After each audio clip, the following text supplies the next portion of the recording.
Hello virtuous family, welcome to virtuous skills. My name is Nancy. In today's video, what I have for you is how to clean a tilapia fish like a pro. Tilapia fish is very high in vitamin B12 and high in omega-6 fat. Omega-6 are another essential fatty acid our body can make on its own. I'm sure you would like to know how I came up with this such beautiful clean tilapia fish. Yeah, let's dive right into the video.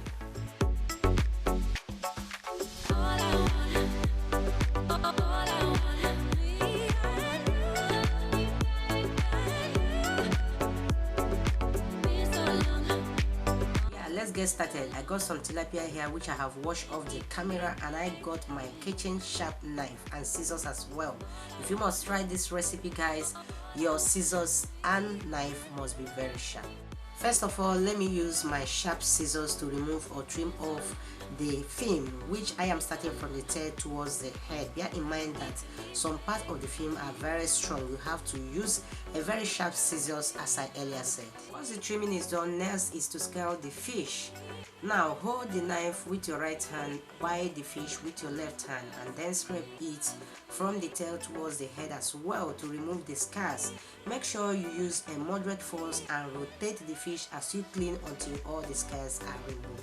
Please note that after this stage, I will put a snake along the tilapia's belly and stop when I reach the gill area. Then use my fingers and pull the intestine and gill. Please be very careful when doing that so that you won't hurt yourself. Once everything is properly removed, I will get back to you. Keep watching. Have you subscribed to this channel? If no, please subscribe to this channel with a notification bell to be notified anytime we upload a new video. Don't forget to give this video a thumbs up, share this video to families and friends, and drop your beautiful comment. Yeah, remain blessed.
Next, I will wash the in and out of the fish with our local lemon and salt to eliminate the odor or smell, as you know that the smell of fish can be very annoying at times. To eliminate the smell or odor of the fish, you can as well use lime and vinegar, or either of them. They goes a long way. Keep watching. Have you subscribed to this channel? If no, please do subscribe and give this video a thumbs up, then share to your families and friends and drop your comment as you remain blessed.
Yeah, we are done cleaning, and you can go ahead and cut it any size of your preference, but for me I will do that when I'm sure of the recipe I am using it for. I'm sure you enjoy every clip of today's video just as I enjoy and like bringing them at your doorstep. If you enjoyed the video, please give the video a huge thumbs up, subscribe to our channel with a notification bell to be notified anytime we upload a new video. Share the video to families and friends and drop your comment. This is all we have for you for today's video from me and all my crew. Thanks for watching. Always remain blessed, and we will see you in our next one. Bye bye.